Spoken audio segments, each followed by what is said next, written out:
તો ખ્યાતિ હોસ્પિટલમાં ખોટા ઓપરેશન કરવાનો જે કેસ સામે આવ્યો છે, આ કેસમાં ચાર્જ ફ્રેમ પહેલા જ નવો વળાંક સામે આવી રહ્યો છે। આરોપી તરફથી દોષમુક્ત થવા અરજી કરવામાં આવી છે। રાજશ્રી કોઠારી રાહુલ જૈને ડિસ્ચાર્જ માટે અરજી કરી છે।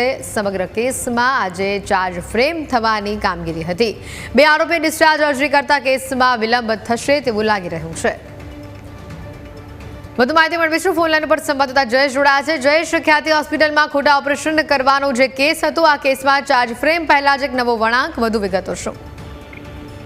હેતવી, ખ્યાતિ હોસ્પિટલનો જે કાંડ સામે આવ્યો હતો ને, તેમાં બે વ્યક્તિઓ છે તેમના મૃત્યુ પણ થયા હતા ને ત્યારબાદથી જ આ કેસ છે તે કમિટ કરવામાં આવ્યો હતો ને ત્યારબાદ ચાર્જ ફ્રેમની પ્રક્રિયા હાથ ધરાય તે માટેની તમામ પ્રક્રિયાઓ છે તે કરી દેવામાં આવી હતી। પરંતુ છેલ્લી 3 સુનાવણી દરમિયાન આરોપીઓ છે તે કોઈના કોઈ બહાના છે તે બતાવીને ચાર્જ ફ્રેમની પ્રક્રિયામાં છે તે વિલંબ કરી રહ્યા છે। ત્યારે ગત સુનાવણી દરમિયાન કોર્ટ દ્વારા સખ્ત શબ્દોમાં કહેવામાં આવ્યું હતું કે આગામી સુનાવણી દરમિયાન વકીલો છે તેને રોકી અને હાજર રહેવું, જેથી ચાર્જ ફ્રેમની પ્રક્રિયા આગળ હાથ ધરાઈ શકે ને। ત્યારે આજે ચાર્જ ફ્રેમની પ્રક્રિયા હાથ ધરાવવાની હતી એ પહેલા જ જે કેસના બે આરોપીઓ છે રાજશ્રી કોઠારી અને રાહુલ જૈન, તેમના દ્વારા હવે ડિસ્ચાર્જ અરજી છે તે કરવામાં આવી છે। તે ડિસ્ચાર્જ અરજી કરી હોવાથી ચાર્જ ફ્રેમની પ્રક્રિયા છે તે આગળ નહીં વધી શકે। હવે જ્યારે ડિસ્ચાર્જની જે અરજી છે તેના ઉપર ચુકાદો આવશે ને ત્યારબાદ જ ચાર્જ ફ્રેમની પ્રક્રિયા થશે। એટલે આરોપીઓ દ્વારા કાયદાની છટકબારીનો ઉપયોગ કરી અને આ ચાર્જ ફ્રેમની પ્રક્રિયામાં છે તે વિલંબ કરવામાં આવી રહ્યો છે।